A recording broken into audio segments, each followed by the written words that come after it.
Hey everybody, welcome back to Northernlion, Place of Binding of AFTERBIRTH Plus, the 210 Special Edition. You know what, we're probably good for a daily right now. Listen, Eve daily. It goes to... is it too late to cancel? It goes to Shoal, which is probably... well, it's the worst...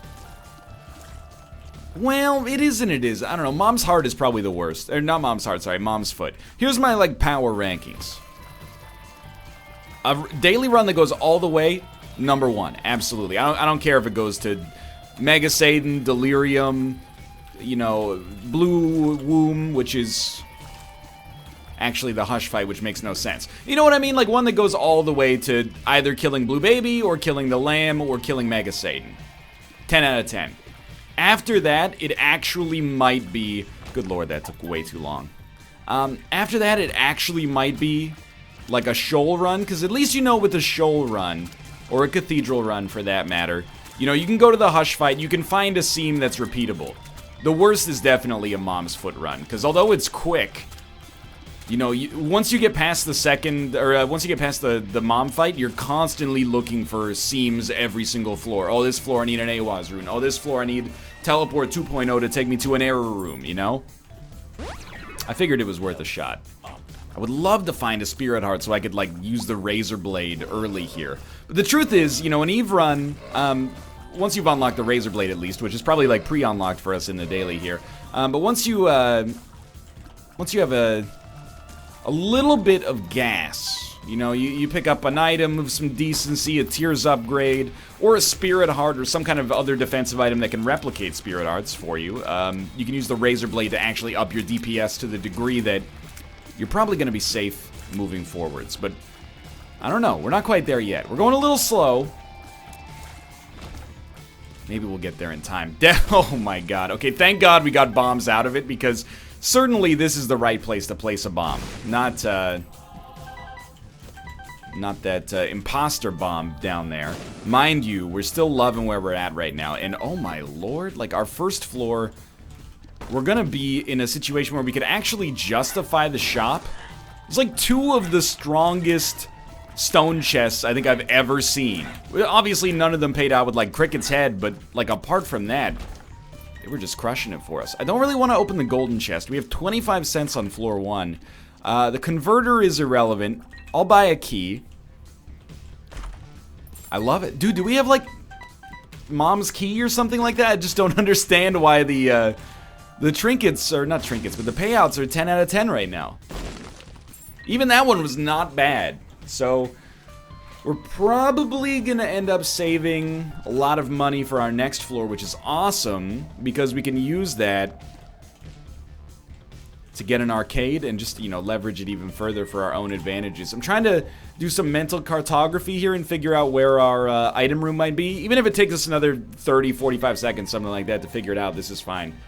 And dude, this is like the fastest I've ever gone from peak cynicism about a daily to actually being super excited. Like, on this one, oh, it's Eve, oh, it goes to Shoal, and then all of a sudden we got like, oh, this is even better! All of a sudden we've got all these, you know, amazing advantages, and I'm back on, I'm not a cloud 9, but I'm on like cloud, you know, maybe like cloud 6.5? That's 2/3 of the way there, a little bit more than 2/3 of the way there, really. So already this run is just outrageously good. I know you're looking at this and you're going, please use the Razor Blade. But I don't know if the Razor Blade incurs... charges it for... oh, it makes our familiars have electricity between them, that's right. I don't know if it incurs a damage penalty to use the Razor Blade. We probably still should do it. And we can do it productively in a situation like this, obviously. That's kind of what I was looking for, is maybe an opportunity to get something of extra value out of it. But, yeah, this is just lovely. It's nice to have a little, like an array of bombs as well. Leaves you in a situation where you can actually, like, use more than one bomb to get an advantage wherever possible. And we probably do want those red hearts. We definitely do want those red hearts.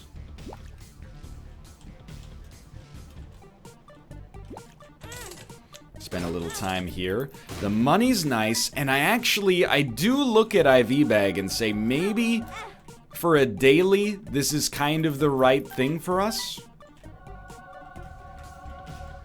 I'm trying to think about it. What do I mean by that? Well, I mean, like, the ability to get money. The thing is, the Razor Blade and IV Bag are actually almost the same item. The thing is, IV Bag also gives you the advantage of giving you money. Whereas the Razor Blade gives you the advantage of giving you damage. What do we need more right now? We don't really, to be honest with you, need much of either. we're kind of killing it in both respects, which is amazing. But let's start, like... Obviously, if we're not fighting enemies, we're better off using IV Bag. That much is just, like, written in stone. I also have to point out the extension cord is really cool for us right now. And it rarely happens this way, but between Guppy's Hairball, which I didn't even realize triggered it, but I mean, it does make sense, and then Succubus, we're always going to have at least a little bit of electricity going on for us here, which is just kind of a cool synergy I'd never considered before. So our HP is going really well. Gimpy's lovely. Gimpy is lovely. Gimpy is wonderful. Gimpy is... I don't know if Gimpy's actually a special item. So I wouldn't besmirch the good name of Stephen Wonder by doing that. I was thinking about that the other day, like, because we were driving to my friend Corey's house, twitch.tv/FlackBlag, for the Super Bowl. It was a long time ago. An indeterminate length of time ago, as to obscure the length of the backlog. And Stevie Wonder's Isn't She Lovely came on the radio, and I was like, I don't think it's the best song ever made. Even though it's very, very good. We're gonna take a lot of time here to make this happen, by the way. And with Gimpy, I'm hoping to get some... I mean, some luck upgrades would be nice, but just getting a lot of money out of it is also fine. Obviously, we're handling this like a little suboptimally, but... Please? Anyway, I don't think it's the best song ever made, but I think it might have the best, like, 2-bar measure in pop music history. You know, isn't she lovely, made from love? And then the, like, keyboard synth bass in the background goes, and then Stevie Wonder on the harmonica goes, I'm like, that is art. That should be hung up in a gallery somewhere. Mind you, it doesn't need to be, because Songs in the Key of Life was like one of the best-selling albums of the 1970s as is. Like, it doesn't need the... It's not like it needs some recognition from somebody who was born, like, 15 years after it came out. You're probably familiar with it. It's a pretty big song. Really, I thought it was nice when 98 Degrees finally gave Stevie Wonder his due. And they did that True to Your Heart Mulan situation with him. I thought that was really nice of them. Just a little, you know, a nice little old guy down on his luck, Stevie Wonder. All these young superstars from 98 Degrees come in, and they're like, hey, Stevie, we're going to toss you a bone. It's time for your big break, buddy. We can hold 2 trinkets, which is awesome. A different trinket back there might be a better option, but, I mean, you know I'm looking at this, and I'm going, we got Bloody Penny and Gimpy and IV Bag, so we kind of have... Well, and that doesn't really help us this much right now, but we're going to buy it anyway.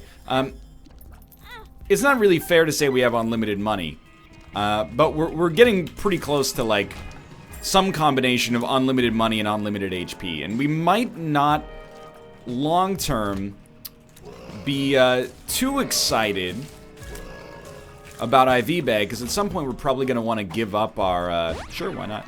At some point we're probably going to want to give up our...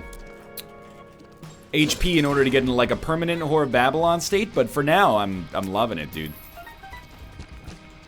In even more than a ba-da-ba-ba-ba sort of context. Okay. Absolutely eviscerated. We gotta think about placenta. I mean, I always do. Help. I mean, we should... By the way, the reason I'm carrying HP is not because I'm just dumb. It's because I want to create a dead bird in most of these situations because it'll lead to us being able to get another electrical or extension cord charge. You know what I mean? Like, let's see if we can get to our secret room here. What I mean is that whenever I use IV bag, it's going to create Eve's dead bird, which is going to then work with the extension cord to create a little bit more electricity. But I will say, I'm not sure that more electricity is actually the... Hello? I'm not sure more electricity is actually what we're looking for all the time. I know there's a spirit heart back there in that curse room. We don't need it. Like, I have a hard time constructing in my head a fiction or a narrative where somebody else has a more exciting run than this right now. We don't need the spirit heart. Just roll with what you got. Power pill into the next floor. It's beautiful. Isn't it lovely? Isn't it wonderful? I just picture, like, you might not agree with me, all right? You might not agree with me that "Isn't She Lovely" by Stevie Wonder is an amazing song.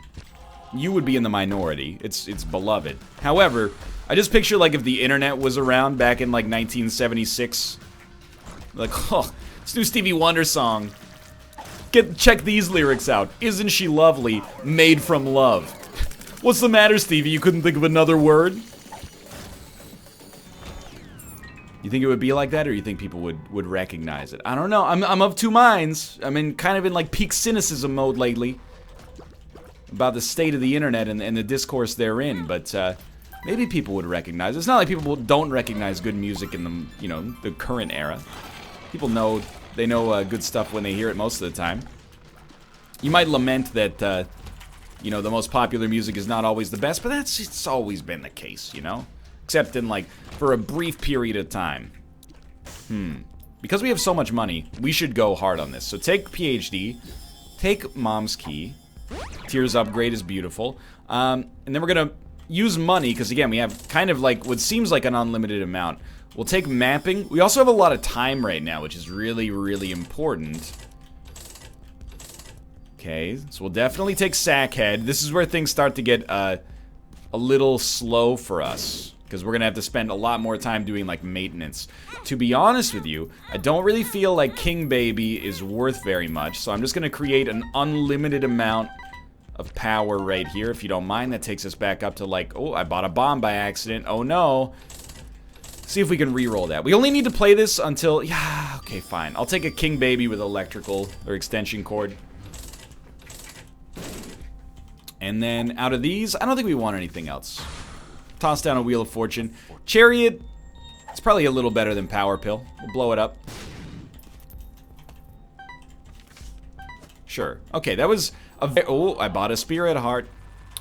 That's a very productive sort of shop right there. And it didn't really compromise, you know, our ability to get the boss rush too much. The one thing I think I am making a mistake with on this run right now is I'm not trying to keep us in a permanent Whore of Babylon state, which is probably something I should be looking at, but I'm also kind of waiting to see if we have an arcade. Because if we have an arcade and we can turn our existing HP, sure, why not, into something better than just money and red hearts and, you know, admittedly, IV Bag, you know, gives us that damage upgrade, but it also gives us the chance of getting luck upgrades from the pennies we'd get. We're cool with it, is what I'm trying to say. 2 of hearts. Well, we might as well. Really, if I'm being honest with you, I don't think we can go wrong right now with the way we handle this. I think the way you might choose to handle this, and I'm trying to think if this makes any sense. If you were a more rigorous daily player than I am, do you take Mama Mega? No, because that... Well, I'm thinking.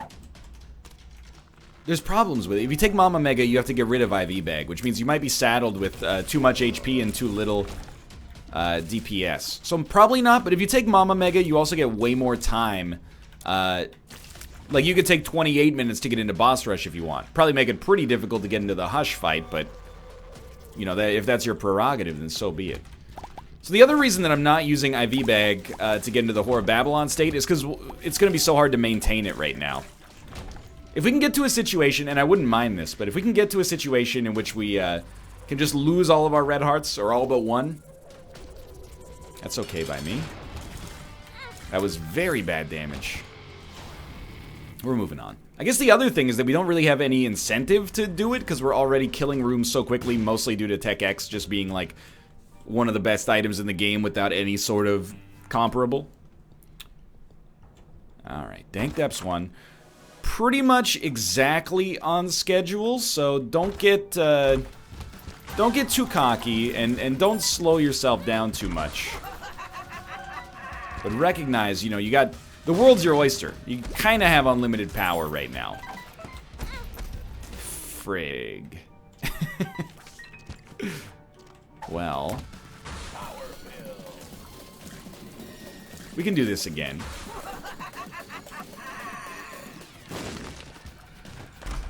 It's kind of embarrassing to get hit there.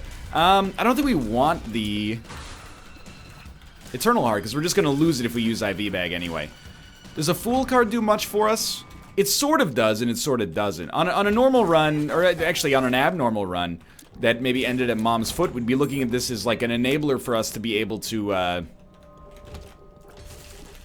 get to boss rush and then also teleport out and play like a self-sacrifice room or something. But on this run, you know, we want it to be as strong as possible. We know we need to fight Delirium at some point. The luck upgrade, finally, so useful. We know we need to fight Delirium, right? So we need to slow our roll. We're not really looking for a seam. We're looking for the classic traditional Isaac seam, which is just as much damage as possible, as much DPS as possible.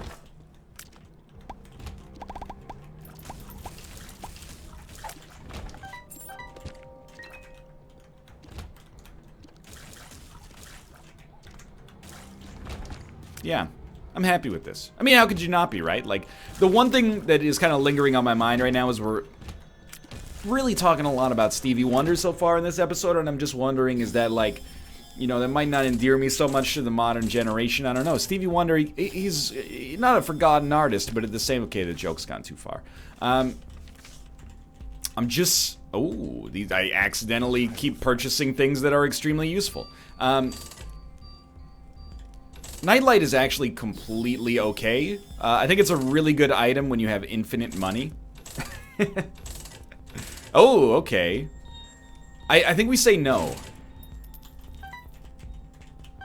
But I was genuinely thinking about it, because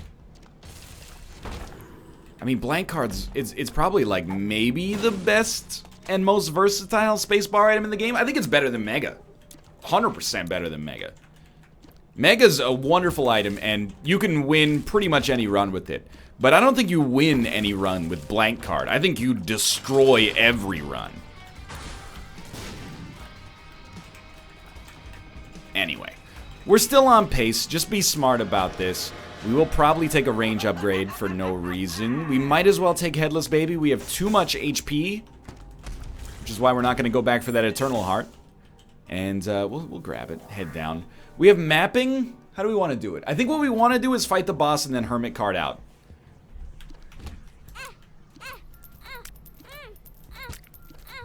Good King Wenceslas looked about. No, I think we want to do it that way. And then you're gonna say, "Tell me why," and I'm gonna say, "We could guarantee the boss rush. Tell me why I never wanna rank poorly on weekend dailies." Please stop.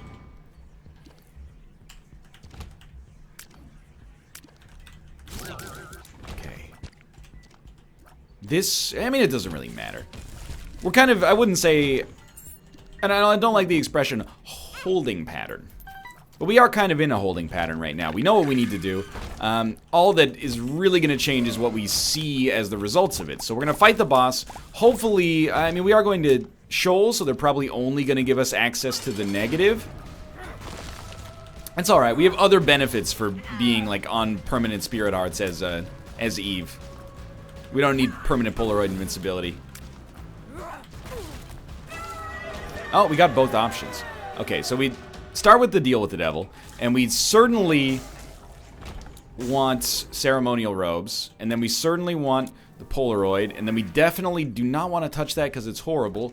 And I mean, all of these are kind of bad, but You're gonna say, why take the Parasite? It does nothing. Here's my reasoning, and it's not great reasoning, but it is sensible in its own unique way. I thought that there was... I had Parasite confused with Cricket's body, and even in my head I was like, I think I might have these items confused. But if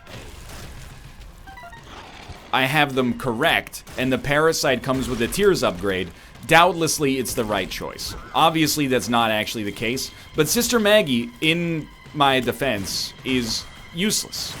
So it's a victimless crime. If somehow we lose Tech X or gain the ability to shoot ballistic tears that are not Tech X, we're gonna be happy with what we got going on here.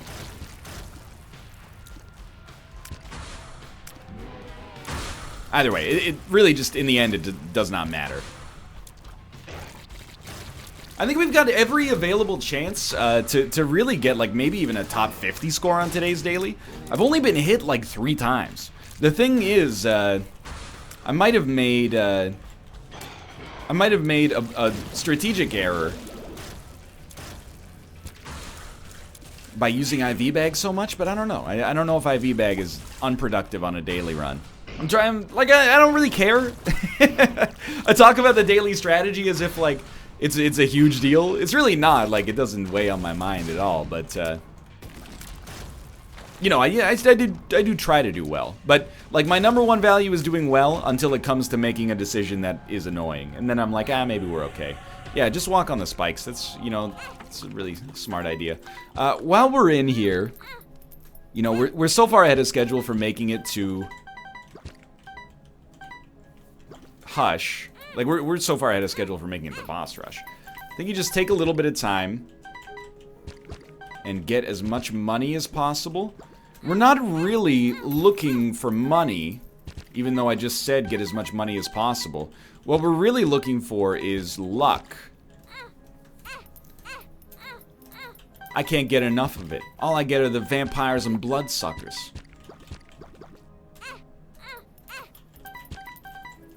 NL, you gotta listen to some rap music that came out,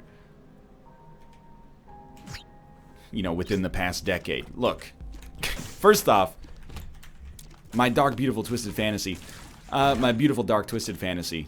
Whatever, you know, you get the idea. Does this work or not work? It absolutely works. I'm sorry, extension cord. You were a lot of fun, but a permanent stat upgrade is way better.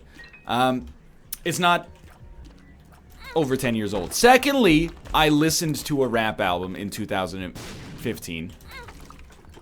Kendrick Lamar's To Pimp a Butterfly.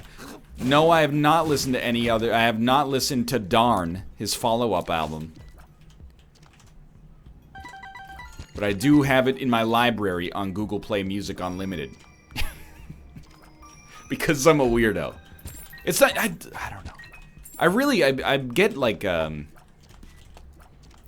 obsessed is a very loaded word. Let's go this way. It's a very loaded word. I don't get, like, it's not like I spend all day right now thinking about, you know, the end of Everybody Wants to Rule the World, but I fixate on albums for a time. I'm living in a post-variety age for music, you know? Now I'm like, I've discovered Songs from the Big Chair by Tears for Fears, 1983's best album. Well, I don't know. I'm trying to think of what else came out. It doesn't matter in the whole scheme of things, you know? Maybe there's a Talking Heads album from that year that might take it. But either way, I'm just like, you know what? There's like 7 really good songs on here. That could take me 3 or 4 years to tear them apart mentally. So I'm stuck with those for now. I'll pencil Kendrick Lamar's next album in for, you know, maybe like 2022, something like that. I'll listen to it and I'll go, hey, you guys ever hear this? I started listening to Serial. That's about where my, like, media backlog is at right now. You know, in 2014, everyone's talking about Serial. I'm finally there. Did he or didn't he? I mean, it's probably irresponsible to speculate given my platform, but my personal hunch is that he probably did, as evidenced by, you know, the fact that, you know, he's got multiple conflicting stories about when he is leaving the parking lot. Anyway, it's a whole different... If you haven't listened to Serial, dude, that's a podcast. That podcast is very good. Don't read about it. You're going to want to read about it. Just listen to the whole thing. I do love hardcore history. I've been trying to listen to more and more podcasts. I'll tell you, because basically, here's how my podcast life has gone. 1 second, I gotta try this. Here's how my podcast life has gone. Since 2011 or so, I've listened to Dan Carlin's amazing and very well-known podcast, Hardcore History, to help me fall asleep. I listened to it so much. I've heard every episode. I mean, he'll be like, hey, we got a short episode coming out today. And it's like 900 hours long. And it's all about the type of, the caliber of magazine that the German army used in the First World War. And you're like, this is incredible. It's not as boring as it sounds. It's genuinely like it's history, but played up to be exciting. And I know that sounds rude. I was actually a great history student in high school. I have great respect for the field. Whenever I had the chance to take a history class as an elective, despite being in a scientific program at university, I took it. I like history. I don't buy the expression. Whenever you talk, you take like a high school history class, the lesson 1 is always like the 10 reasons we have to learn history. And you're like, well, number 1 is they won't give me a high school diploma unless I take 10th grade Canadian history, so that's a big one. But it's, if you don't know history, you're doomed to repeat it. I don't believe that. I think it's a what's the word? There's a good word for it. Tautology? Is that what I'm looking for? That's something you have to prove, and I don't think we've proved it. We ever, put someone in jail and been like, hey, why'd you do this? And he's like, haven't you ever heard of blah blah? And then he goes, oh, I haven't. And he goes, well, then, Your Honor, we must find him innocent. He was doomed to repeat it. This bit is bad. Do we want a health up? Or a fool card's worth nothing. I don't really know where I'm going with this. I like learning history because history is like... It seems boring when it's taught badly, but when it's taught well, it illuminates the fact that, everything that sounds boring actually happened to real people. So you consider, like, the things that give you stress in your life right now, and they're not invalid, You're like, oh, maybe you've got financial stress, maybe you've got interpersonal stress. When you learn history, in the year 1055, William the Conqueror from Normandy sailed across the English Channel. Then you realize, like, the way that you should be teaching history is always keeping an eye. Should is a loaded word for someone not in the field, but the way you can get people interested in history is to always like hammer home the fact that, sure, it's boring when you're memorizing the details of like some dude you've never even seen a painting of is sailing across the English Channel to, conquer a land that you've got no connection with maybe. Then you realize, there's people, real human beings that are not that different from us on that island, like terrified of what's going on there, People that are like, imagine you're like plowing your field. I don't even know. This is in the 11th century. I don't know if you're plowing your fields or you're picking that, those lentils by hand, but see like sails over the horizon, and then some dude speaking an alien language lands, and through body language he intimates that he's your king now. Maybe as a surfer you're just like, oh, this is pre-surf. Anyway, maybe as a farmer you're just like, okay, meet the new boss same as the old boss. But anyway, I think that's the way you get people interested in history, keep them interested in history, is remember it's human stories. They're fairy tales that happen to real people. But anyway, I listen to that so much that now I'm like, I've heard every episode 100 times, even if I do fall asleep 10 minutes into them most of the time. Not because they're boring, but because I listen to them to fall asleep. So, I can relate to the people who are like, NL, I use you to fall asleep. I know. Isn't that cool? I take that responsibility seriously. Except for when I sing really loudly and badly.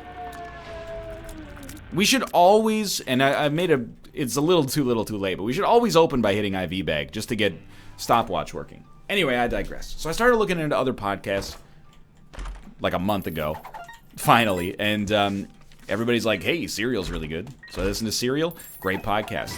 I also listened to another one that's very well liked. Actually, I listened to many. Let's go down the list here. Radio Lab episodes. I love them. A little too short and a little too they're like very well produced, but that's not what I want when I try to fall asleep. So I'm like, they keep me awake, which is amazing for entertainment value, but otherwise not really what I'm looking for at that time. And then 99% Invisible, also a cool podcast, also too short for my purposes. I don't think we want anything here, but a really cool podcast as well. But then, yeah, I got into Serial, and I was like, Serial's really good. And then I listened to S-Town, which is the newest, like, Serial podcast, which I absolutely, extremely recommend. Oh, please, God. We only got a little damage, but for a fire rate, I think it's worth it. I can't speak highly enough about S-Town. That is, like, it's a mature, amazing, touching, like, heartbreaking, intriguing podcast of the highest degree. I loved it. Also hard to fall asleep with because it's just tragic. But anyway, see, really these are, it turns out that a lot of this content is produced to be consumed, not to be nodded off to. But anyway, there you go. Follow your own advice. Might as well get the damage bonus as well. That's my podcast journey. Now I listen to, you know, I'm on Serial Season 2, and I wake up and this guy's like detailing his torture at the hands of the Taliban for 5 years, and I'm like, keep it down, Bo, I'm trying to sleep here. Don't you have any respect for your audience? I'm being sarcastic. I love the character of the guy who is unabashedly such a jerk that he would yell at a POW for telling an earnest tale of his trials and tribulations. Anyway, these are good podcasts. Everyone, you don't need to recommend me podcasting. I have too much content. So, like, hardcore history episodes literally come out once every 6 months. In fact, I think the newest one came out 5 months after the one prior to it, and everybody, myself included, was like, oh my god, is it my birthday? And it's like 4.5 hours long. It will take me probably 3 months to get through it. I'm still at the point where, like, if I turn on like a hardcore history that's 2 years old, no matter where I like start this podcast at, I'm like, okay, I remember this part and I can kind of get into it. With this one, I'm still like, I don't remember anything about it. It's about torture. And that it's like, it's an engaging listen, but I remember almost nothing about it whatsoever. The one before it was about like Julius Caesar's conquering of Gaul, and I couldn't tell you anything, even though I've been listening to it for 6 months. I could tell you, I know like 3 things about it. Julius Caesar wrote his own history of conquering the Gauls, which is unprecedented. The Gaulish leader was named Vercingetorix, which is just the best name that anybody in history has ever had. And that's it. So I got a long way to go before I reach proficiency there. But you know what we have reached proficiency on is this run right here. You know what we should... That's going to stay open, right? What we should do is use Black Rune to hit this right here. I think we got range and shot speed, which is just horrible. But I think we're going to rank really well today. By the way, I didn't take I'm Drowsy. You might be saying, why? I should have taken something. But you might be saying, why didn't you take I'm Drowsy? Well, I didn't take I'm Drowsy because we have the exact same effect of I'm Drowsy by just using our pill. Or sorry, by using IV bag. So they don't actually stack, I believe. I mean, I know they don't. I believe that they don't, and that's because, you know, I believe in facts. So, there's that. I think I've discovered a new strategy, and it's a personalized strategy, and that strategy is if we find delirium early, just finish the floor. You know, don't risk taking damage on rooms you don't have to do. Did I hit the creep, maybe? I might have hit the creep there. I really think that for me, most of the time, the juice ain't worth the squeeze when it comes to exploring all of the delirium floor. But I think we're very well poised to rank extremely well today. I do look at this run, and I kind of say, like, how could you not have a good run? But I don't think we just had a good run. We discovered, like... They're not, like, difficult seams, but we got so good so fast, and we took very little damage. You know, if you're at the point where you're looking at it and you're going, well, I walked on those spikes back in Boss Rush, or you walked on that creep in the Mr. Fred fight when I didn't have to, you're good. Like, we got nothing to worry about, is what I'm trying to say. Because we, you know, if you can count on one hand, or even two hands, the amount of dumb damage you've taken, you're set. The only time you get a damage penalty lower than this is, like, on a Lost run, where you can literally only be hit once. Alright, so we got I'm Drowsy, essentially, working for us right now.